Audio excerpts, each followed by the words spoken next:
ஆமென். அறுவடை. இந்த நாளில் அறுவடையை பற்றி ஆண்டவர் உங்களோட பேச வேண்டிய காரியங்களை நான் இன்னைக்கு கொண்டு வந்திருக்கிறேன். என்னோட எல்லாரும் கொஞ்சம் எழுந்து நிற்குமாறு கேட்டுக்கொள்கிறேன்.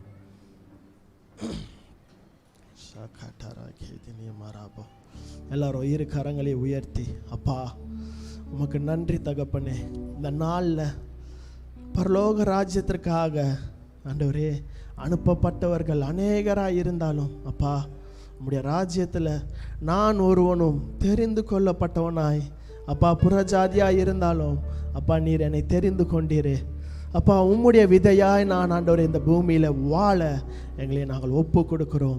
என்னை நான் ஒப்பு கொடுக்கிறேன் என்று சொல்லுங்கள். நல்ல மரமானது நல்ல கனியை கொடுக்கும், கெட்ட மரமானது கெட்ட கனியை கொடுக்கும். அப்பா இந்த நாளில் ஆண்டவரே அதை உணர்ந்து என்னோட வாழ்க்கையில் நான் நல்ல கனியை கொடுக்கிற ஒரு மரமாய் அப்பா நான் இருக்க என்னை நான் ஒப்பு கொடுக்கிறேன்னு சொல்லலாமா? எல்லாருமே சொல்லுங்க பார்க்கலாம்.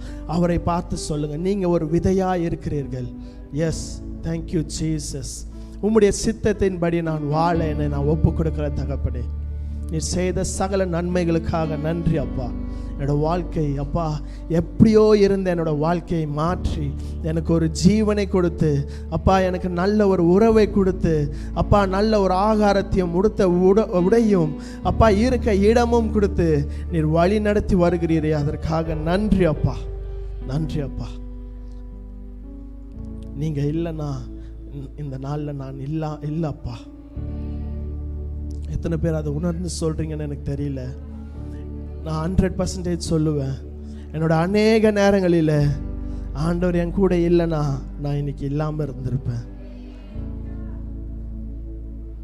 அவர் என்னை பாதுகாத்து வழி நடத்துகிறார். இஸ்ரவேலை காக்கிற தேவன் தூங்குவதும் இல்லை உறங்குவதும் இல்லை. எஸ், நன்றி அப்பா. இந்த நாளில் ஆண்டவரே நாங்கள் நீர் விதைத்த விதையாய் இருந்து பரலோக ராஜ்யத்திற்கு மிகுந்த கனி நல்ல கனியை கொடுக்க அப்பா நாங்கள் ஆவலாய் இருக்கிறோம். அதற்கு உரம் ஆவியானவர் ஒருவரே அப்பா. உமக்கே துதிகன மகிமை செலுத்துகிறோம். இயேசுவின் மூலம் ஜெபிக்கிறோம் நல்ல பிதாவே, ஆமென்.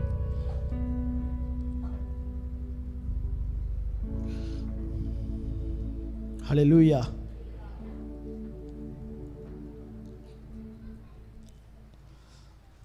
யோவான் 4ஆம் அதிகாரம் எடுத்துக்கொள்ளலாம்.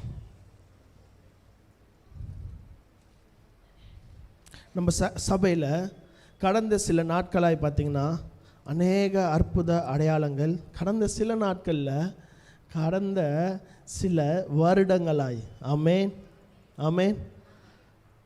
ஆனாலும் இங்கே என்ன நடக்குது அப்படின்னா, நன்மையை பெற்றுக்கொண்டவர்கள் நன்றி உள்ள இருதயம் இல்லாமல் பெற்றுக்கொண்ட நன்மையை வாங்கி கொண்டு சென்று விடுகிறார்கள்.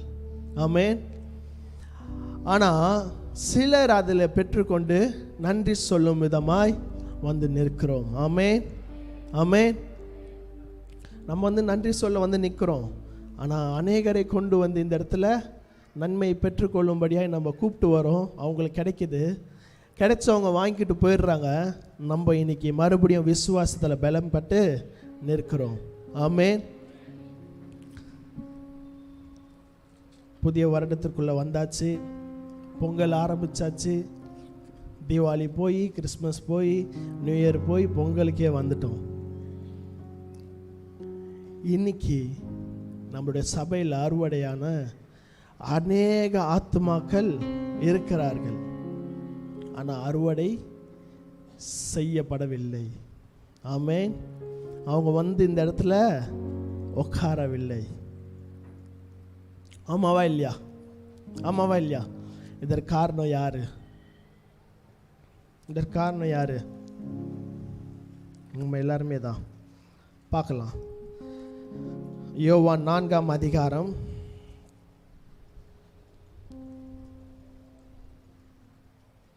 1 வேகமாக நம்ம படிப்போம்.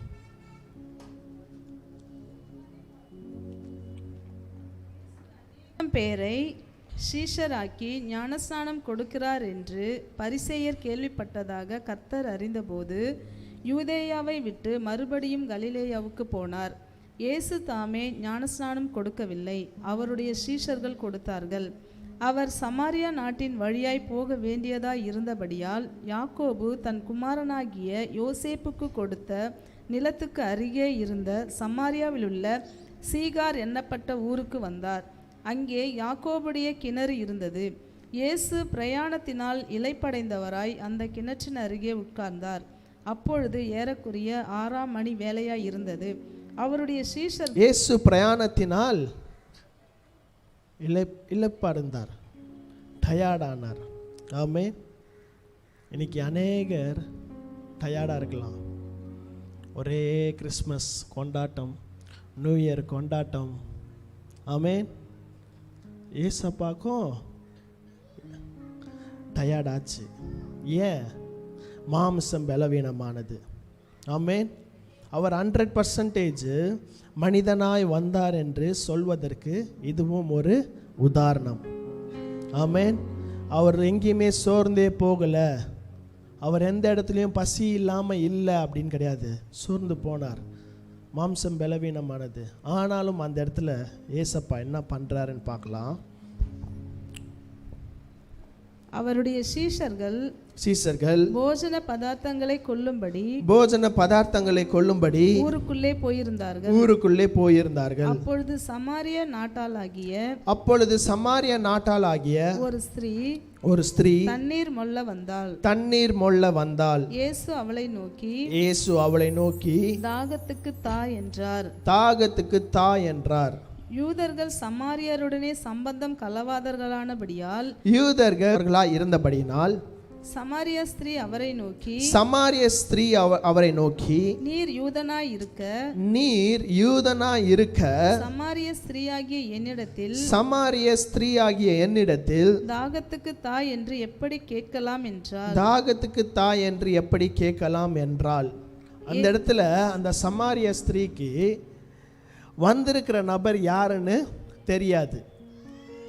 யூதர்கள் சமாரியர்களோட சம்பந்தம் பட மாட்டார்கள். அது இப்போ இல்லை, ஆதி காலத்தில் நடந்த ஒரு சம்பவம். அதை குறித்து நம்ம பிறகு பார்க்கலாம். யூதர்களுக்கும் சமாரியர்களுக்கும் அவ்வளோ நெருக்கம் கிடையாது. இப்போ எப்படி என்ன சொல்கிறது, சில ஊருக்கெல்லாம் போனால் இவங்க இப்படி அவங்க அப்படி. இப்போது ஐயருங்கெல்லாம் பார்த்தீங்கன்னா சிலருடைய வீட்டிலலாம் தண்ணி கூட குடிக்க மாட்டாங்க. ஆமேன். அந்த மாதிரி யூதர்கள் சமாரியர்களிடத்தில் சம்பந்தம் கொள்ள மாட்டார்கள்.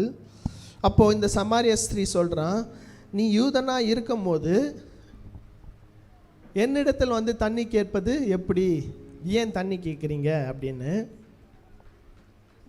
10 இயேசு அவளுக்கு பிரதியுத்தரமாக நீ தேவனுடைய ஈவையும் தாகத்துக்கு தா என்று உன்னிடத்தில் கேட்கிறவர் இன்னார் என்பதையும் அறிந்திருந்தாயானால் நீயே அவரிடத்தில் கேட்டிருப்பாய். அவர் உனக்கு ஜீவ தண்ணீரை கொடுத்திருப்பார். ஆமென். கரங்களை தட்டி அவர் உனக்கு ஜீவ தண்ணீரை கொடுத்திருப்பார். இந்த இடத்துல இயேசு அழகா பேசியிருப்பாரு. நீ என்கிட்ட கேட்குறம்மா, நான் உங்ககிட்ட தண்ணி கேட்டேன், உடனே இப்படி கேட்குற, சரி கரெக்டு தான். ஆனால் உங்ககிட்ட தாகமாக இருக்குன்னு சொல்லி தண்ணி கேட்குற நபர் இன்னார் என்று நீ அறிந்திருந்தாயானால் நீ என்கிட்ட தண்ணீர் கேட்டிருப்ப, ஜீவ தண்ணீரை கேட்டிருப்ப. ஆமேன். அநேகருக்கு இயேசு யார் என்று தெரியவில்லை. இயேசு கிட்ட என்ன கேட்கணும்னு தெரியவில்லை. என்ன கேட்குறது, அப்பா எனக்கு கார் வேணும், எனக்கு பைக் வேணும், எனக்கு வீடு வேணும், எனக்கு சந்தோஷம் வேணும், எல்லாமே கேட்குறது உண்டு. ஆனால் இந்த இடத்துல என்ன ஆண்டவர் கொடுக்க ரெடியாக இருக்காரு? ஜீவ தண்ணீர். இந்த ஜீவ தண்ணீர் உங்களுக்கு என்ன கொடுக்கும்? மேலே பார்ப்போம். அதற்கு அந்த ஸ்திரீ ஆண்டவரே மொண்டு கொள்ள உம்மிடத்தில் பாத்திரம் இல்லையே. உடனே அந்த அம்மா கேட்குறாங்க, மொண்டு கொள்ள உம்மிடத்தில் பாத்திரமும் இல்ல, கிணறும் ஆழமாய் இருக்கிறதே. பின்னே ஒரு நிமிஷம் கிணறும் ஆழமா இருக்கிறது. பின்னே எங்கே இருந்து உமக்கு ஜீவ தண்ணீர் உண்டாகும்? பின்ன எங்கே இருந்து உமக்கு ஜீவ தண்ணீர் உண்டாகும். இப்போ இவர் என்ன, அந்த ஸ்திரீ என்ன சொல்றாங்கன்னா, உங்க கையில பாத்திரமோ இல்லை, ஆனா இங்க இருக்கிற கிணறை பத்தி அவங்க பேசுறாங்க. பூமியில் இருக்கிற காரியத்தை குறித்து அவங்க பேசுறாங்க. கிணறும் ரொம்ப ஆழமா இருக்கு, நீங்க எங்க இருந்து ஜீவ தண்ணீரை கொடுப்பீங்க, எங்க இருந்து நீங்க உங்களால கொடுக்க முடியும்? ஆமென். இந்த கிணற்றை எங்களுக்கு தந்த நம்முடைய பிதாவாகிய யாக்கோபை பார்க்கிலும் நீர் பெரியவரோ அவரும் அவர் பிள்ளைகளும் அவர் மிருக ஜீவன்களும் இதிலே குடித்ததுண்டே என்றார். அவரும் அவர் பிள்ளைகளும் அவர் மிருக ஜீவன்களும் இதிலே குடித்ததுண்டே என்றாள். இயேசு அவளுக்கு பிரதியுத்தரமாக இந்த தண்ணீரை குடிக்கிறவனுக்கு மறுபடியும் தாகம் உண்டாகும்.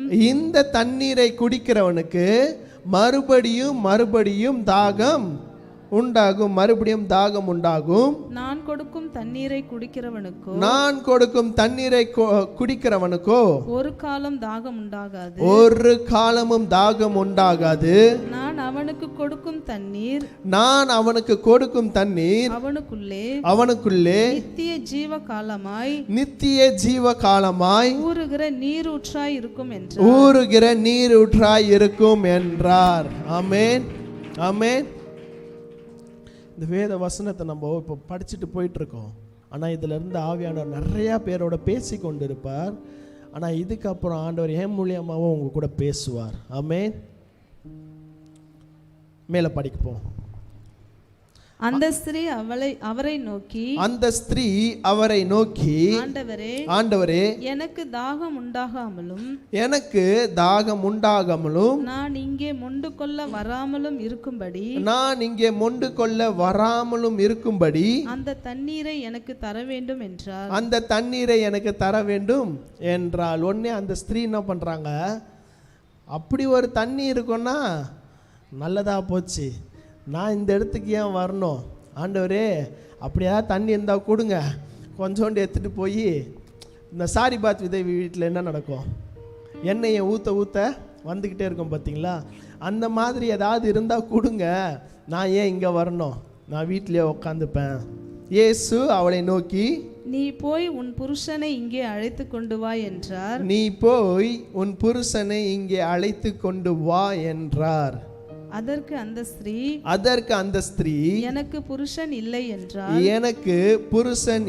என்றாள். இயேசு அவளை நோக்கி இந்த இடத்துல என்ன நடக்குதுன்னா, ஏசப்பா ஒரு நாள் பிரயாண தூரத்தில் பிரயாணமாய் போகிற வேலையில் டயர்ட் ஆயிட்டார். ஆமென். இங்கே எத்தனை பேர் டயர்டாக இருக்கீங்க? அல்லேலூயா சொல்லுங்க பார்க்கலாம். Very good. டயர்ட் ஆயிட்டார். அப்படியே ஒரு ஓரமாக கிணத்து ஓரமாக நின்று தண்ணி குடிக்கலான்னு ஒரு ஸ்திரீயை பார்த்து, சமாரிய ஸ்திரீயை பார்த்து கேட்குறாங்க. உடனே அந்த ஸ்திரீ வந்து, நீங்கள் யூதராச்சே இங்கே வந்து கேட்குறீங்களே, அது எப்படி, இது நடக்காதே, சம்பந்தம் கொள்ள மாட்டீங்களே அப்படின்னு. உடனே அவர் என்ன சொல்கிறாருன்னா, சரி நான் யாருன்னு உனக்கு தெரிஞ்சா நீ என்கிட்ட இப்படி பேச மாட்ட, என்கிட்ட இருக்கிற தண்ணீரை நீ கேட்ப. ஆமென். அப்போது இயேசுவை யார் என்று நாம் நன்றாக அறிந்திருக்க வேண்டும். ஆமென். இயேசு யார் என்று நன்றாக அறிந்திருக்க வேண்டும். உண்மையாகவே நான் சொல்கிறேன், இயேசுவை அறிகிற அறிவு இந்த உலகத்தின் உச்சமாக இருக்கும். ஆமென். ஒரு டாக்டரை போய் கேட்டு பாருங்க, கடவுள் எவ்வளோ பெரியவர்னு அவர் சொல்லுவார். ஏன்னு சொல்லுங்களேன், அவரால் என்னதான் பண்ணாலும் ஒரு மனுஷனுடைய உடம்பை பற்றி முழுசாக படித்து முடிக்க முடியாது. ஆமென், ஆமென். ஆதியிலே வார்த்தை இருந்தது, அந்த வார்த்தை தேவனிடத்தில் இருந்தது, அந்த வார்த்தை தேவனாக இருந்தது. ஆமென். அதே வார்த்தை மரியாவுடைய கருவில் வந்து இயேசுவாக மாம்சமானது. ஆமென். கடந்த நாட்களில் நாங்கள் ஒரு சப்ஜெக்டை பார்த்தோம். ஃபஸ்ட்டு எடுத்தோன்னே ஆதியாகமம் 1ஆம் அதிகாரம் 1ஆம் வசனம். அதில் என்ன சொல்லியிருக்கு? ஆதியிலே தேவன் வானத்தையும் பூமியையும் சிருஷ்டித்தார். இது ரொம்ப சின்ன வசனம் இல்லை, ஈஸியாக இருக்குல்ல மனப்பாடம் பண்ண. எல்லா பசங்களும் ஈஸியாக மனப்பாடம் பண்ணுவாங்க. ஆனால் இதுக்குள்ளே எவ்வளோ பெரிய விஷயம் இருக்குன்றத நாங்கள் நேற்று தியானித்தோம். ஆமென். நேற்று தானே பார்த்தோம் அதை குறித்து. அது உங்களுக்கு தெரியணுன்னா நீங்கள் போய் காந்திமதி ஆண்டிக்கிட்ட கேட்டு தெரிஞ்சுக்கோங்க. ஆமென். ஓகே, சொல்லட்டுமா? சரி, நானே சொல்லிடுறேன். ஆனால் இங்கே சப்ஜெக்ட் வேறு இருக்கே, அதுக்கு போனால் நம்ம அதுக்கு இன்னொரு நாள் நம்ம எடுத்துப்போம். இப்போ இதை பார்ப்போம். நெக்ஸ்ட் அடுத்த வசனத்தை பார்ப்போம். அதற்கு அந்த ஸ்திரீ எனக்கு புருஷன் இல்லை என்றால் இயேசு அவளை நோக்கி எனக்கு புருஷன் இல்லை என்று நீ சொன்னது சரிதான். எனக்கு புருஷன் இல்லை என்று நீ சொன்னதெல்லாம் கரெக்டு தான். இவருக்கு யாருன்னே தெரியாது அந்த லேடி, இருந்தாலும் போகிறார். ஆனால் இயேசுக்கு தெரியாதது ஒன்றுமே கிடையாதுங்க. அந்த ஸ்திரீக்கு தான் இயேசுவை தெரியாது. அதனால் அந்த ஸ்திரீ என்ன நினைக்கிறாங்கன்னா, இவருக்கு என்னை பற்றி என்ன தெரிய போகுது, இந்த நபர் யூதராக இருக்கிற இவருக்கு என்ன தெரிய போகுது, எனக்கு கணவர் இல்லை அப்படின்னு சொல்லிட்டாங்க. ஆமென். எப்படியெனில் 5 புருஷர் உனக்கு இருந்தார்கள். இப்பொழுது உனக்கு இருக்கிறவன் உனக்கு புருஷன் அல்ல. இதை உள்ளபடி சொன்னாய் என்றார். Very good. கரங்களை தட்டி. எதுக்கு கை தட்டுறீங்க? அந்த லேடி உண்மையாக தான் சொன்னாங்களாம். ஏன்னா அவங்களுக்கு ஆல்ரெடி 5 கணவர் இருந்தாங்களாம். இப்போ உனக்கு இருக்கிறது உன்னுடைய கணவன் கிடையாது, அதனால் நீ சொன்னது கரெக்டு தான்மா. ஆமென். தீமையையும் நன்மையாய் மாற்றுகிற தேவன். ஆனால் இந்த இடத்துல என்னன்னா, ஒரு உணர்தல் வரணும். ஆண்டவர் இன்னைக்கு அநேகரை பார்த்து சொல்லுவார், உங்களுக்குள்ள இருக்கிற காரியங்களை தேவன் வெளிப்படுத்துவார்.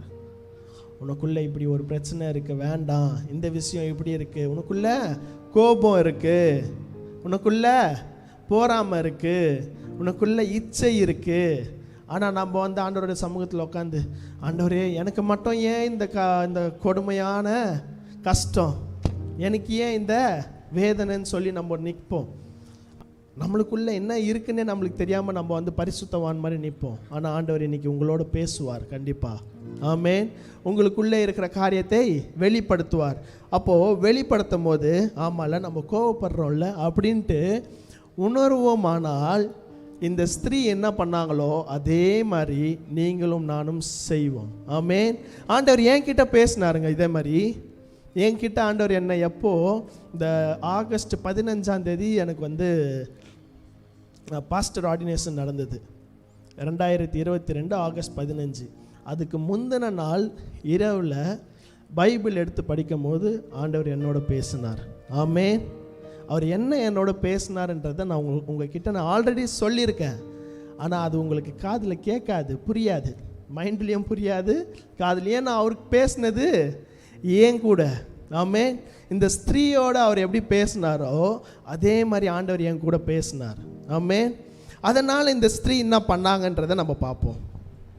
அப்பொழுது அந்த ஸ்திரீ அவரை நோக்கி ஆண்டவரே நீர் தீர்க்கதரிசி என்று காண்கிறேன். ஆமென். ஆமென். இப்போ கரங்களை தட்டுங்க பார்க்கலாம். எஸ். என் வாழ்க்கையில் ஆண்டவர் பேசும்போது உண்மை. நம்ம இதுக்கு மேலே நம்ம யார் கூட பேசுகிறோம், எதை படிக்கிறோன்றது யோசிக்கக்கூடாது. ஆண்டவர் நம்மளோட பேச ஆரம்பித்துட்டார். அந்த ஸ்திரீ கண்டுபிடிச்சிட்டாங்க, ஆண்டவர் தான் நம்மளோட பேசுகிறாரு. நீங்கள் தீர்க்கதரிசி என்று நான் அறிகிறேன் என்று காண்கிறேன். எங்கள் பிதாக்கள் இந்த மலையிலே தொழுது கொண்டு வந்தார்கள். நீங்கள் எருசலேமில் இருக்கிற ஸ்தலத்திலே தொழுது கொள்ள வேண்டும் என்கிறீர்களே என்றால், நீங்கள் எருசலேமில் இருக்கிற மலையிலே தொழுது கொள்ள வேண்டும் என்று என்கிறீர்களே என்றார். அதற்கு இயேசு ஸ்திரீயே, நான் சொல்லுகிறதை நம்பு. நீங்கள் இந்த மலையிலும் எருசலேமிலும் மாத்திரமல்ல, எங்கும் பிதாவை தொழுது கொள்ளும் காலம் வருகிறது. ஆமென்.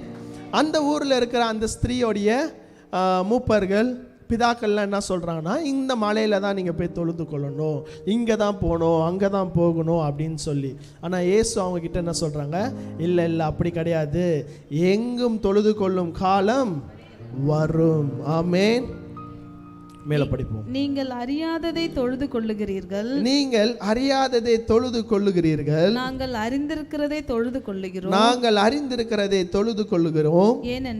ஏனென்றால் ரட்சிப்பு யூதர்கள் வழியாய் வருகிறது, ரட்சிப்பு யூதர்கள் வழியாய் வருகிறது. மேலே பார்ப்போம். உண்மையாய் தொழுது கொள்ளுகிறவர்கள், உண்மையாய் தொழுது கொள்ளுகிறவர்கள் பிதாவை ஆவியோடும், ஆமென், என்னோட சேர்ந்து சொல்லுங்க, ஆவியோடும் உண்மையோடும் தொழுது கொள்ளலாம், தொழுது கொள்ளும் காலம் வரும். ஆமென். அது இப்போதே வந்திருக்கிறது. இன்னைக்கு நம்ம ஒரு சில பாடல்லாம் பாடும்போது இந்த வார்த்தைகள் வந்துச்சா? ஆமென். ஆவியோடும் உண்மையோடும் காலம் வந்துச்சா இல்லையா? அண்ணா மூலியமா ஆண்டவர் அந்த பாடலை எழுத செய்தார். ஆமென், ஆமென். இப்போ எங்கேயோ இருக்கிற நாம் ஆவியோடும் உண்மையோடும் தொழுது கொள்கிறோமா இல்லையா? எத்தனை பேர் இந்த இடத்துல சொல்ல முடியும், நான் ஆவியோடும் உண்மையோடும் தொழுது கொள்ளுகிறேன்? ஆமென். எஸ். மேலே பார்ப்போம். ஸ்தோத்திரம், கர்த்தருக்கே மகிமை உண்டாவதாக. அது இப்பொழுதே வந்திருக்கிறது, அது இப்பொழுதே வந்திருக்கிறது. நம்மை தொழுது கொள்ளுகிறவர்கள் இப்படிப்பட்டவர்களாய் இருக்கும்படி பிதாவானவர் விரும்புகிறார். இப்படிப்பட்டவர்களாய் இருக்கும்படி, அதாவது எப்படிப்பட்டவர்களாய்? ஆவியோடும் உண்மையோடும் தொழுது கொள்ளும் காலம் வரும். அவரை தொழுது கொள்ளுகிறவர்கள் இப்படிப்பட்டவர்களாய் இருக்க வேண்டும் என்று பிதா விரும்புகிறார். தேவன் ஆவியாய் இருக்கிறார். தேவன், சொல்லுங்க பார்க்கலாம், தேவன் ஆவியாய் இருக்கிறார். ஆமென். அவரை தொழுது கொள்ளுகிறவர்கள் ஆவியோடும் உண்மையோடும் அவரை தொழுது கொள்ள வேண்டும் என்றார். ஆமென். எஸ். இப்போ நம்ம தொழுது கொள்ளுகிறோம். ஓகே, நம்ம தொழுது கொள்ளுகிறோம், ஆண்டவரை ஆவியோடு உண்மையோடு தொழுது கொள்ளுகிறோம். மேலே படிப்போம். அந்த ஸ்திரீ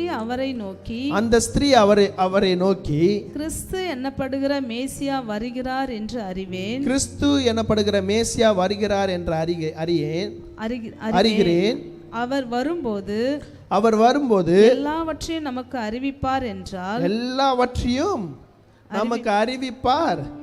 என்றால் அதற்கு இயேசு, அதாவது இந்த ஸ்திரீ என்ன சொல்றாங்கன்னா, கிறிஸ்து இயேசு வருவார், என் வாழ்க்கையில கிறிஸ்து இயேசு வந்தார், அவர் எல்லாவற்றையும் எனக்கு அறிவித்தார்.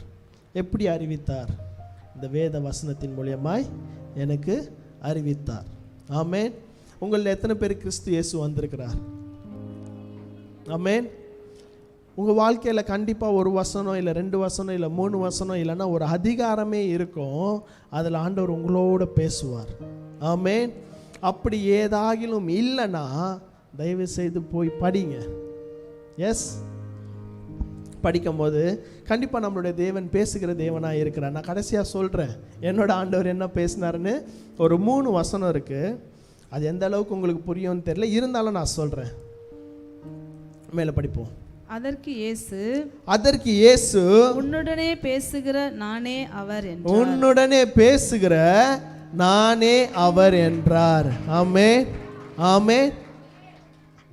அந்த பெண் சொல்றாங்க, கிறிஸ்து இயேசுன்னு ஒருத்தர் வருவாருன்னு எனக்கு தெரியும், அவர் வந்தார்னா உனக்கு எல்லாத்தையும் அறிவிப்பாருன்னு தெரியும், அவர் எல்லாத்தையும் சொல்லுவார், எல்லா விஷயத்தையும் வெளிப்படுத்துவாருன்னு எனக்கு தெரியும் அப்படின்னு சொல்லும் போது அதற்கு இயேசு என்ன சொல்றாருன்னா, அது உன்னிடத்தில் பேசுகிற நானே அவர் என்றார். ஆமென்.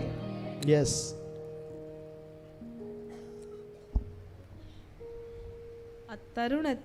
அத்தருணத்தில் அவருடைய சீஷர்கள் வந்து அவர் ஸ்திரீயுடனே பேசுகிறதை பற்றி ஆச்சரியப்பட்டார்கள். ஏசப்பா ஒரு பெண்ணோட பேசுறத பார்த்து சீஷர்கள் என்ன பண்ணாங்க? ஆச்சரியப்பட்டாங்க. அடாடாடா, இவர் பயங்கரமான ஆளாச்சே, ஸ்திரீயோட பேசுறாருன்னு சொல்லி ஆச்சரியப்பட்டார்கள். ஆனாலும் அந்த சீஷர்கள் என்ன பண்ணாங்க அப்படின்னா, அவரிடத்துல எதுவுமே கேட்கல. நீங்கள் எதுக்கு ஏதாவது தேடி வந்தீங்களா, இதை பண்ணீங்களா என்று கேட்கவில்லை. ஒருவரும் அதை படித்து முடிச்சிடும். ஆகிலும் என்ன தேடுகிறீர் என்றாவது, என்ன தேடுகிறீர் என்றாவது, ஏன் அவளுடனே பேசுகிறீர் என்றாவது, ஏன் அவளுடனே பேசுகிறீர் என்றாவது ஒருவனும் கேட்கவில்லை. ஒருவனும் கேட்கவில்லை. இயேசு செய்கிற காரியத்தை யாராலையும் கேள்வியே கேட்க முடியாது. ஆமென். எஸ். மேல. அப்பொழுது அந்த ஸ்திரீ தன் குடத்தை வைத்துவிட்டு, அப்பொழுது அந்த ஸ்திரீ தன் குடத்தை வைத்துவிட்டு ஊருக்குள்ளே போய் ஜனங்களை நோக்கி, இப்போ என்ன நடக்குதுன்னா, அவங்க கையில் குடம் இருக்குது, தண்ணி இருக்குது. ஆனால் இந்த இடத்துல நடந்த கான்வர்சேஷன் என்ன, தண்ணி கேட்க ஒருத்தர் வந்தார்.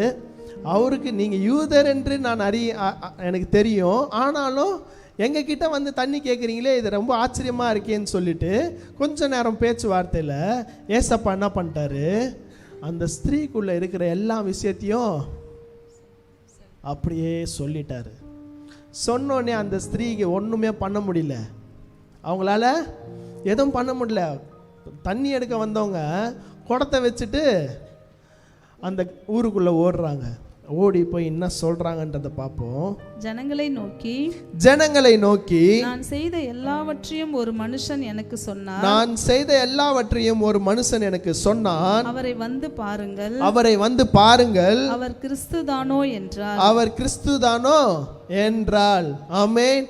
இன்னைக்கு நான் சொல்றேன், உங்க வாழ்க்கையில கிறிஸ்து இயேசு வந்ததுக்கு அப்புறம் அநேகருக்கு உங்களுக்குள்ள இருக்கிற பாவங்கள், உங்களுக்குள்ள இருக்கிற சாபங்கள், உங்களுக்குள்ள இருக்கிற நோய்கள் விலகி போனதா இல்லையா? ஆமென், ஆமென். அப்போ இந்த ஸ்திரீ என்ன பண்றாங்க, எனக்கு என்னோட வாழ்க்கையில நடந்த எல்லா சம்பவத்தையும் சொன்னாரு அப்படின்ற ஒரு விஷயத்தை கேட்டே போய் என்ன பண்றாங்க, ஊருக்குள்ள என்னை பற்றி எல்லா விஷயமும் சொல்லிட்டாரு. அப்போ இங்கே இருக்கிற எத்தனை பேருக்கு ஆண்டவர் சமாதானத்தை கொடுத்துருக்கிறாரு, சந்தோஷத்தை கொடுத்துருக்கிறாரு? எத்தனை பேருக்கு ஆண்டவர் ஜீவனை கொடுத்துருக்கிறாரு? எத்தனை பேருக்கு ஆண்டவர் நல்ல ஒரு வருமானத்தை கொடுத்துருக்கிறாரு? ஆமே. நம்ம குடத்தை வச்சுட்டு உள்ளே போனோமா, ஓடணுமா, என்ன பண்ணுறோம்? அவர் அங்கே தான் இருப்பார். மறுபடியும் போய் அவர்கிட்ட பேச்சு கொடுப்போன்னு வாரம் சண்டே வருது, அதுவும் லேட்டாக வருது. ஆமே. அதுவும் சில பேர் உங்களை பிடிச்சி இழுத்துக்கிட்டு வரா மாதிரியான சூழல்லாம் உண்டாகுது. ஆமே.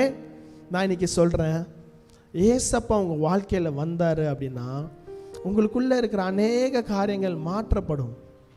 ஆமே. நீங்கள் உங்களால் ஒன்றுமே செய்ய முடியாது. சில பேரால் என்னதான் செய்யணும், அந்த தண்ணி குடத்தை எடுத்துகிட்டு போகணும்னு நினச்சா கூட எடுத்துகிட்டு போக முடியாது. ஆமே. வைத்து விட்டு ஊருக்குள்ளே போய் ஜனங்களை நோக்கி, நான் செய்த எல்லாவற்றையும் ஒரு மனுஷன் எனக்கு சொன்னார், அவரை வந்து பாருங்கள், அவர் கிறிஸ்துதானோ என்றாள். அப்பொழுது அவர்கள் ஊரிலிருந்து புறப்பட்டு அவரிடத்தில் வந்தார்கள். இந்த ஸ்திரீ செய்த ஒரே ஒரு காரியம் இவ்வளவுதாங்க. இதுக்கு தான் ஆண்டவர் என்ன பண்ணாரு, போய் சந்திச்சார். அந்த ஸ்திரீ கிட்ட என்ன இருக்கோ அதை சொன்னாரு. மனமாற்றம் உண்டாயிற்று. உள்ள ஓடி போய் கிறிஸ்துவோ அப்படின்னு சொல்லி, இவ்வளவுதான் ஊழியம். ஆமென். இவ்வளவுதான் ஊழியம். எனக்கு ஆண்டவர் இதை செய்தாரு போய் சொன்னாலே போதும். ஆமென். மேல பார்ப்போம். இப்படி நடக்கையில் சீஷர்கள் அவரை நோக்கி ரபி போஜனம் பண்ணும் என்று வேண்டிக் கொண்டார்கள். எல்லாரும் ஓடி வரும்போது சீஷர்கள் அவரை பார்த்து ரபி போஜனம் பண்ணுங்கள். அதற்கு இயேசு என்ன சொல்றாரு? அதற்கு அவர் நான் புசிப்பதற்கு நீங்கள் அறியாத ஒரு போஜனம் எனக்கு உண்டு என்றார். நான் புசிப்பதற்கு நீங்கள் அறியாத ஒரு போஜனம் எனக்கு உண்டு என்றார். உடனே நம்ம ஆளுங்க சீசர்லாம் என்ன பண்ணியிருப்பாங்க? இப்போ நீங்களே அந்த இடத்துல இருக்கீங்க, இயேசு உங்ககிட்ட சொல்றாங்க, நான் சாப்பிட்றதுக்கு எனக்கு போஜனம் இருக்கு. நீங்க அந்த இடத்துல இருக்கீங்கன்னு வைங்களேன், நான் சாப்பிட்றதுக்கு போஜனம் இருக்குப்பா, அது நீங்கள் உங்களுக்கு தெரியாது அப்படின்னு உடனே நீங்கள் என்ன நினைப்பீங்க?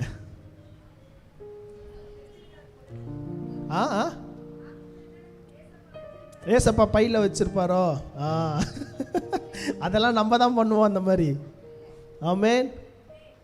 ஆனால் சீசர்கள் என்ன நினச்சாங்கன்னா, நம்ம பசங்க யாரோ எடுத்துகிட்டு வந்துட்டாங்களோ, சொல்லாமல் கொள்ளாமல் மேலே படிப்போம். அப்பொழுது சீஷர்கள் ஒருவரை ஒருவர்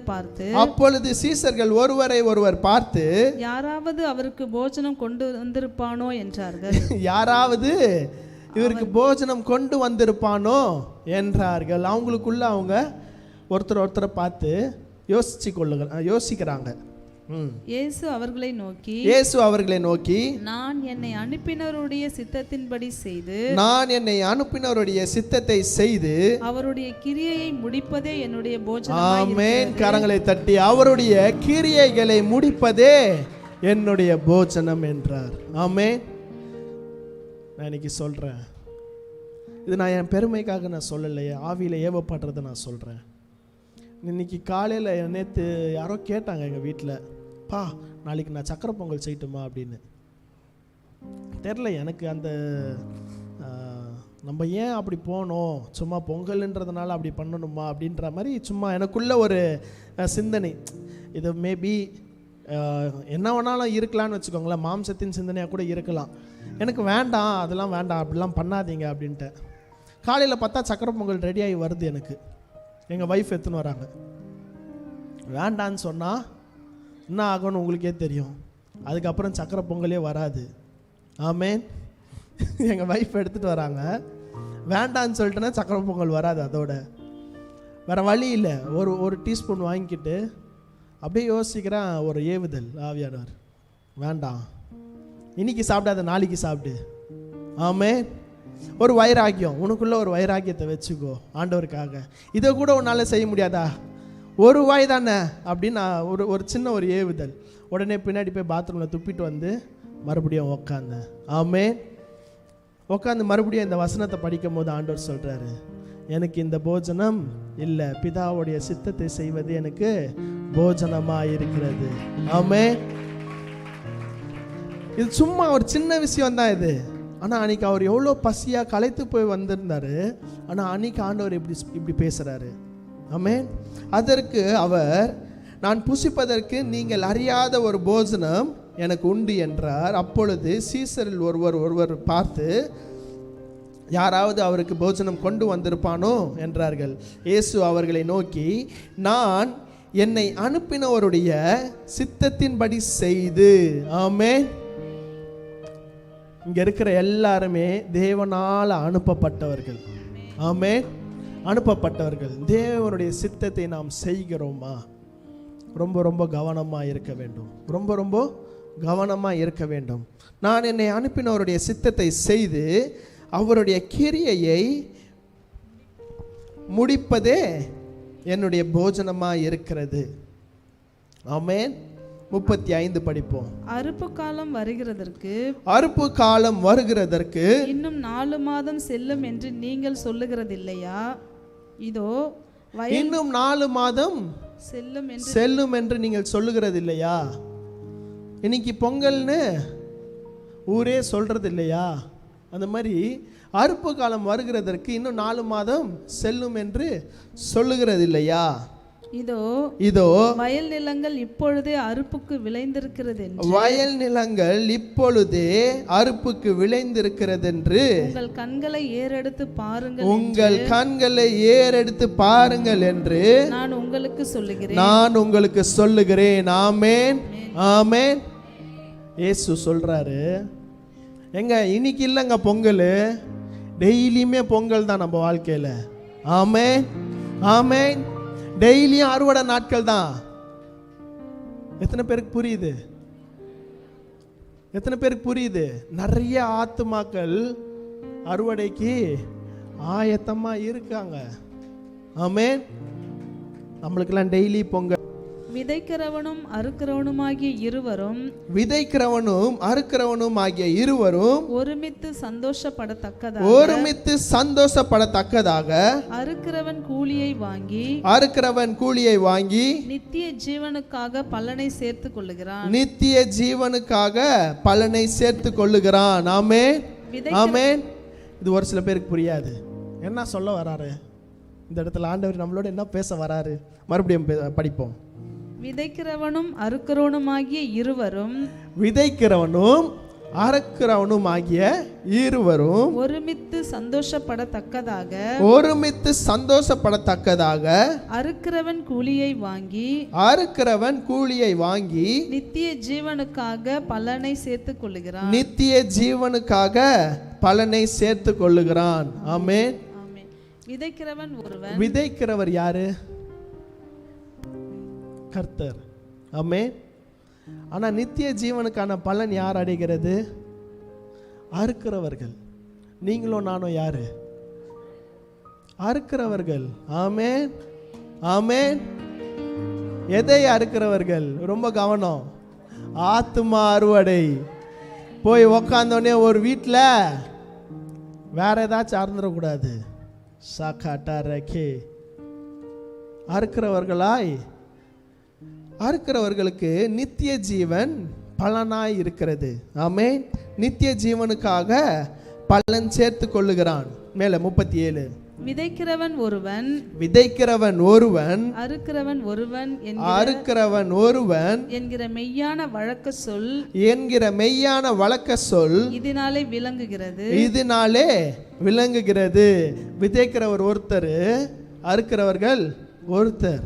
ஆமென், ஆமென். நீங்கள் பிரயாசப்பட்டு பயிரிடாதவைகளை, அதாவது நீங்க கஷ்டப்பட்டு பெற்றெடுத்த உங்களோட பிள்ளைகள் கிறிஸ்து இயேசுக்குள்ளாக நீங்க ஆயத்தம் பண்ணிக்கணும். ஆமென். ஆனா நீங்க பிரயாசப்பட்டு விதைக்காதது யாரு? மற்ற ஆத்துமாக்கள், மற்ற பிள்ளைகள். ஆமென். நீங்க பிரயாசப்படல, நீங்க விதைக்கல, நீங்க பெற்றெடுக்கல. ஆமென். ஆனா நீங்க என்ன பண்ண போறீங்க? நீங்கள் பிரயாசப்பட்டு பயிரிடாதவைகளை பயிரிடாததை அறுக்க நான் உங்களை அனுப்பினேன். தேவன் உங்களை எதற்காக அனுப்புறார்? பிரயாசப்பட்டு பயிரிடாதவைகளை அறுப்பதற்காக தேவன் நம்மளை அனுப்புகிறார். மற்றவர்கள் பிரயாசப்பட்டார்கள், அவர்களுடைய பிரயாசத்தின் பலனை நீங்கள் பெற்றீர்கள் என்றார். அவர்களுடைய பிரயாசத்தின் பலனை நீங்கள் பெற்றீர்கள் என்றார். ஆமென். இது ஆவிக்குள்ளாக நீங்க யோசிச்சு பார்க்கணும். மற்றவங்க இந்த உலகத்துல கஷ்டப்பட்டு பிள்ளையை பெற்றெடுத்து அந்த பிள்ளைக்கு சோறு போட்டு வளர்த்து என்னென்னமோ பண்ணி ஒரு பெரிய ஆள் ஆக்கிடுறாங்க. ஆமென். ஆனால் தேவனிடத்துலேருந்து அவங்களுக்கு ஒன்றும் பலன் கிடையாது. ஆமென். ஆனால் நீங்கள் போய் எப்போ ஆண்டவருடைய வார்த்தையை சொல்லி தேவனுக்காக ஆதாயம் பண்ணுகிறீங்களோ அது உங்களுக்கு பலனாய் மாறும். ஆமென், ஆமென். சிலர்லாம் யோசிக்கலாம், எனக்கு பிள்ளை இல்லை. எவ்வளோ வருத்தமான ஒரு நிலைமை அது, பிள்ளை இல்லை என்பது. ஆமென். ஆனால் அநேகருக்கு பிள்ளை இருக்கிறார்கள். ஆனால் அந்த பிள்ளை அவங்களுக்கே பிரயோஜனம் இல்லாமல், சமுதாயத்துக்கு பிரயோஜனம் இல்லாமல் பாதகமாக இருக்கிறார்கள். ஆண்டவர் என்னோட பேசுகிற சில காரியங்கள், நீங்கள் என்னதான் வீடு பயங்கரமாக கட்டி வச்சாலும் கடைசியில் என்ன ஆகணும்? உங்களோட 4 பிள்ளைங்க இருக்காங்கன்னு வைங்களேன், அந்த வீட்டுக்கு பிரச்சனை பண்ணி உங்கள் மண்டையை பிச்சு எடுத்துருவாங்க. ஆமென். அதையே தேவனுடைய ஆலயத்தை நீங்கள் கட்டி பாருங்க, அந்த 4 பிள்ளைங்களும் உங்களை தாங்குன்னு தாங்குவாங்க. ஆமென், ஆமென். இதுதான் ஆசீர்வாதம். இது எத்தனை பேர் உணர்றீங்க? கட்டிடலாமா? தேவனுடைய ஆலயத்தை கட்டலாமா? என்னம்மா பயங்கரமாக தலை ஆடுது? சோத்திரம். அதை பற்றி நம்ம பார்ப்போம், மேலே பார்ப்போம். அதுக்கப்புறம் கொஞ்ச நாள் கழிச்சு நான் செய்த எல்லாவற்றையும் எனக்கு சொன்னார் என்று, இப்போ திருப்பி மறுபடியும் அந்த ஸ்திரீ கிட்ட போவோம். நான் செய்த எல்லாவற்றையும் எனக்கு சொன்னார் என்று சாட்சி சொன்ன அந்த ஸ்திரீயினுடைய வார்த்தையின் நிமித்தம் அந்த ஊரிலுள்ள சமாரியரில் அநேகர் அவர் மேல் விசுவாசம் உள்ளவர்களாய் ஆனார்கள். கரங்களை தட்டுவோம்.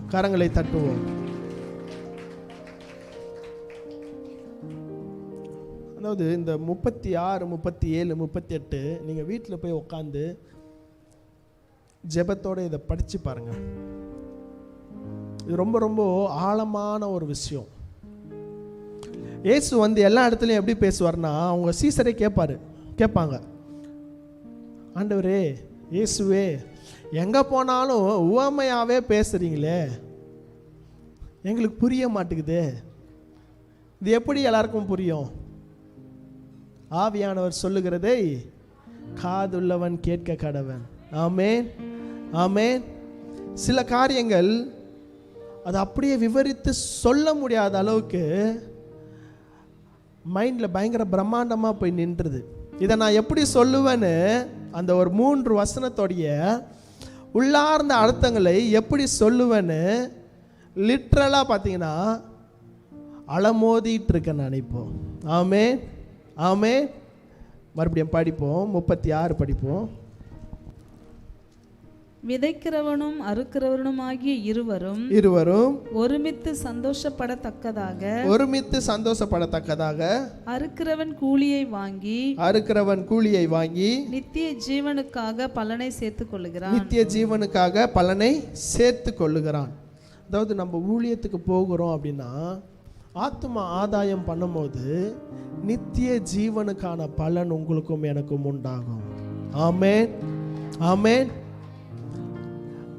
ஏதோ ஒரு ஒரு ஒரு என்ன சொல்கிறது, நெல் வயலில் போயிட்டு அறுவடைக்காக ரெடியாக இருக்குது, நம்ம போய் அறுக்கிறோம் அப்படின்னா அதுக்கு வந்து நம்மளுக்கு சில ஒன்று நெல்லாக கொடுப்பாங்க, இல்லைன்னா காசாக கொடுப்பாங்க. அது என்ன ஆகும், ஒரு நாளைக்கு 2 நாளைக்கு இல்லை ஒரு 15 நாளைக்கு 1 மாதத்துக்கோ சாப்பிட நம்மளுக்கு யூஸ் ஆகும். 1 மாதத்துக்கு தான் அது ஜீவன். ஆமேன். ஆனால் அதுவே நீங்கள் இயேசுவின் நாமத்தினால போய் ஆத்தும அறுவடை செய்து பார்கள், அதோடைய ஜீவன் எப்படி இருக்குமா, நித்திய ஜீவனுக்கான பலனாய் சேர்த்து வைப்பீர்கள். ஆமேன், ஆமேன். உங்களோட பொக்கிஷம் எங்கே இருக்கிறதோ அங்கே உங்களுடைய இருதயம் இருக்கும். பயங்கரமாக வீட்டில் லாக்கரில் வச்சிங்கன்னு வைங்க, உங்களுடைய இருதயம்லாம் லாக்கரில் தான் இருக்கும். அதை திருடுறவன் வந்து திருடிட்டு போயிடுவான். அநேகருக்கு ஆண்டவர் இப்படிலாம் உணர்த்துவார். ஆமேன். ஆனால் உங்களோட பொக்கிஷத்தை நீங்கள் பரலோகத்தில் சேர்த்து வைத்தீங்கன்னு வைங்களேன், என்ன நடக்கும்? அங்கே திருடுறவர்களும் கிடையாது, கொள்ளையிடுகிறவர்களும் கிடையாது, அங்கே துருவம் பிடிக்காது, அங்கே பூச்சம் அரிக்காது. ஆமேன். எஸ். 37. விதைக்கிறவன் ஒருவன் அறுக்கிறவன் ஒருவன் என்கிற மெய்யான வழக்க சொல் இதனாலே விளங்குகிறது. விதைக்கிறவர் ஒருத்தர்ப்பா, அறுக்கிறவர் ஒருத்தர்ப்பா. ஆனால் அறுக்கிறவருக்கு நல்ல ஒரு பலன் கண்டிப்பாக உண்டு. விதைக்கிறவங்களுக்கு கூட அவ்வளோ கொடுக்க மாட்டாங்க சம்பளம். ஆமேன். ஆனால் அறுக்கிறவங்களுக்கு சம்பளம் அதிகமாக தருவாங்க. ஏன்? சந்தோஷம். அந்த ஓனருக்கு சந்தோஷம் தாங்க முடியாமல் என்ன பண்ணுவார், அந்த ஒரு அவுட்புட் ரிசல்ட்டை பார்த்தோன்னே என்ன பண்ணுவார், அதே மாதிரி தான் ஆண்டவர் உங்கள் கிட்ட இருந்து வர ரிசல்ட்டை பார்க்கும்போது உங்களுக்கு பயங்கரமான ஒரு பலனை ஆண்டவர் கொடுக்க வல்லவராக இருக்கிறார். ஆமென். 38. நீங்கள் பிரயாசப்பட்டு பயிரிடாதவைகளை அறுக்க நீங்க கஷ்டப்பட்டு ஊர்ல இருக்கிற எல்லா பிள்ளைகளையும் பெற்றெடுக்காத நீங்க. ஆமென். இதுதான் இதுக்கு அர்த்தம், இதுதான் இதுக்கு ஆவிக்குரிய அர்த்தம். ஆமென். நான் உங்களை அனுப்பினேன், நீங்கள் பிரயாசப்பட்டு பயிரிடாதவைகளை அறுக்க நான் உங்களை அனுப்பினேன். மற்றவர்கள் பிரயாசப்பட்டார்கள். அநேகர் தேவனுக்காக தேவனுடைய அந்த ஆவி இருக்கு பார்த்தீங்களா, அந்த ஆவியை அநேகர் மல்டிப்ளை பண்ணுறாங்க. ஒரு 2 பேர் சேர்ந்து ஒரு புதிய பிள்ளையை பெற்றெடுக்கிறார்கள். அநேகர் பிரயாசப்படுகிறார்கள். மற்றவர்கள் பிரயாசப்பட்டார்கள். அவர்களுடைய பிரயாசத்தின் பலனை நீங்கள் பெற்றீர்கள் என்றார். அவர்களுடைய பிரயாசத்தின் பலன்.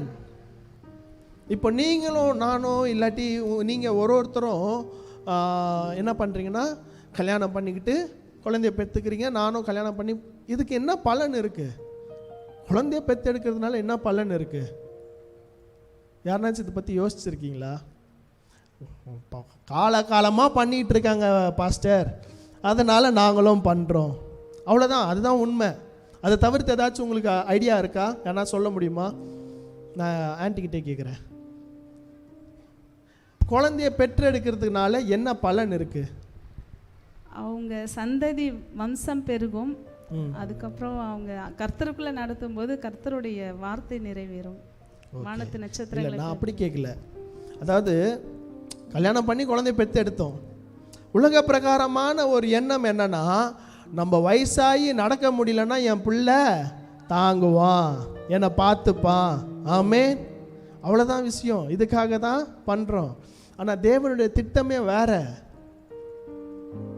நீங்கள் அவர்கிட்ட போய் சேரணும், இந்த பிள்ளைங்களையும் அந்த ஆத்மாவையும் அவருக்காக ஆதாயம் பண்ணணும். நிறைய பேர் பண்ணுறதில்ல. அதுதான் இந்த வசனம் சொல்லுது. மற்றவர்கள் பிரயாசப்பட்டார்கள், அவர்களுடைய பிரயாசத்தின் பலன் நீங்கள் பெற்றீர்கள். ஆமென். எல்லாரும் எழுந்து நிற்போம்.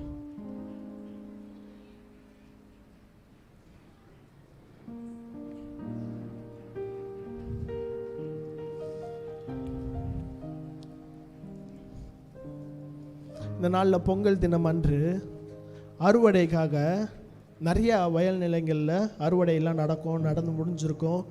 ஆனால் உண்மை என்னென்னா, 6 மாதத்துக்கு முன்னாடி விதைச்சிருப்பாங்க சில பேர்.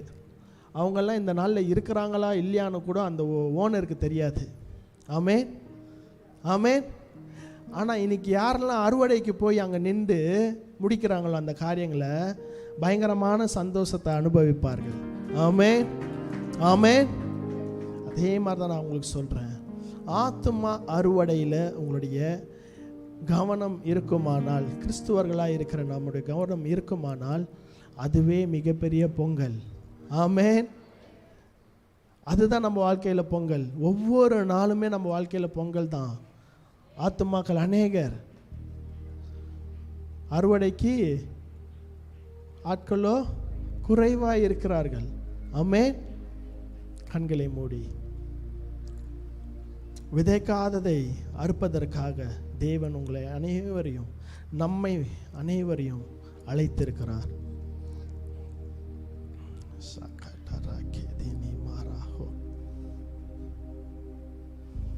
அவர் அழைக்கிறது சும்மா அழைக்க மாட்டாரு. அவர் உங்களுக்கு ஏதாவது ஒரு நன்மை செய்திருப்பார். அதை உணர்ந்து தேவனுடைய சித்தத்தை செய்யும்படியாய் இயேசு இப்படியாய் சொல்லுகிறார். அவருடைய சித்தத்தை செய்து அவருடைய கிரியைகளை செய்து முடிப்பதே என்னுடைய போஜனமாய் இருக்கிறது. இன்னைக்கு உங்களுக்கும் எனக்கும், உங்க ஆவிக்கும் என்னுடைய ஆவிக்கும், இங்க இருக்கிற அனைவருடைய ஆவிக்கும் போஜனம் ஒன்னே ஒண்ணுதான், பிதாவின் சித்தத்தை செய்வது தான். இந்த மாம்சத்துக்கு நீங்கள் எதை வேணாலும் போஜனம் எடுத்துக்கொள்ளலாம். ஆனால் நம்மளுடைய ஆவிக்கோ பிதாவின் சித்தம் செய்வதே போஜனமாக இருக்கிறது.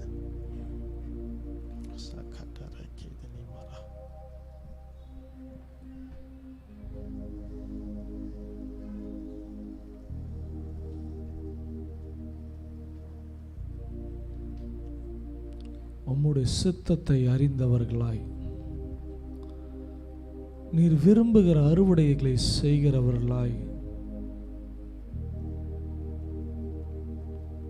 எங்களை இந்த நாளில் மாற்றினதற்காக நன்றி தகப்பனே. எங்களோடு கூட பேசினதற்காக நன்றி தகப்பனே.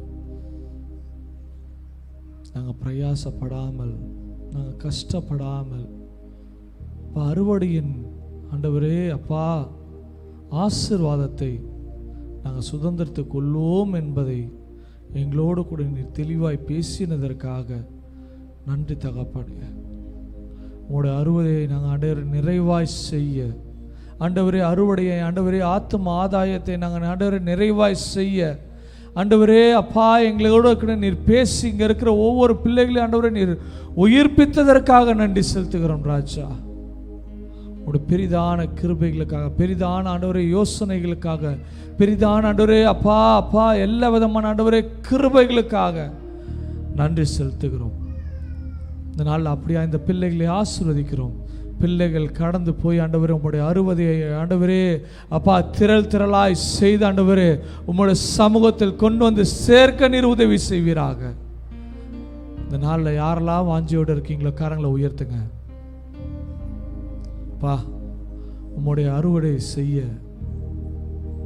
நான் காத்திருக்கிறேன். இந்த கரங்கள் உம்முடைய அறுவடை செய்ய, உமக்காக எழும்பி பிரகாசிக்க, உடைய பண்டக சாலையில் நாங்கள் கொண்டு வந்து ஆண்டவரே ஆத்தும அறுவடையை சேர்க்க எங்களை நீங்கள் பயன்படுத்துங்கப்பா, பயன்படுத்துங்கப்பா. அப்படியாய் செய்யப்படுற கிருபைகளுக்கு நன்றி. முழுமையை தாழ்த்தி விட்டு கொடுக்குறோம். பொறுப்படுத்திக் கொள்ளுங்க, பாதுகாத்து வழிநடத்துங்க, ஆசீர்வதிங்க. மீட்பர் இயேசு மூலம் ஜெபிக்கிறேங்க ஜெபிதாவே.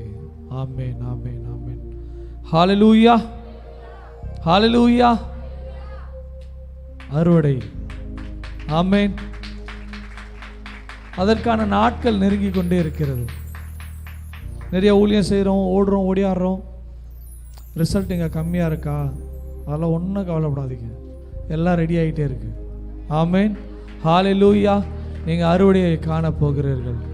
ஆமென் ஹல்லேலூயா. அது 100 தனியான அறுவடையாக இருக்கும். ஆமென். Glory to Jesus. கர்த்தர் உங்களை ஆசீர்வதிப்பாராக. காணிக்கை செலுத்தக்கூடிய நேரம் தேவனுக்கென்று உதாரத்துவமாய் கொடுங்கள், அப்பொழுது உங்களுக்கு திரும்பவும் கொடுக்கப்படும். வசனத்தின்படியாக கர்த்தர் உங்களை ஆசீர்வதிப்பாராக. தசம பாகம் கவர் வரும். தசம பாகம் செலுத்துறவர்கள் மாத்திரம் அந்த கவர் வாங்கிக்கோங்க. தசம பாகம், பொருத்தனை காணிக்கை, இது போல காரியங்கள் இருந்தால் அதில் எழுதிட்டு உங்களோட பேரை உங்களோட பேரும் உங்களோட நண்பரும் தெளிவாய் நீங்கள் கொடுத்து நீங்கள் அந்த காரியத்தை நீங்கள் செலுத்தும் போது அதற்காக ஜெபிப்பார்கள். ஆமென்.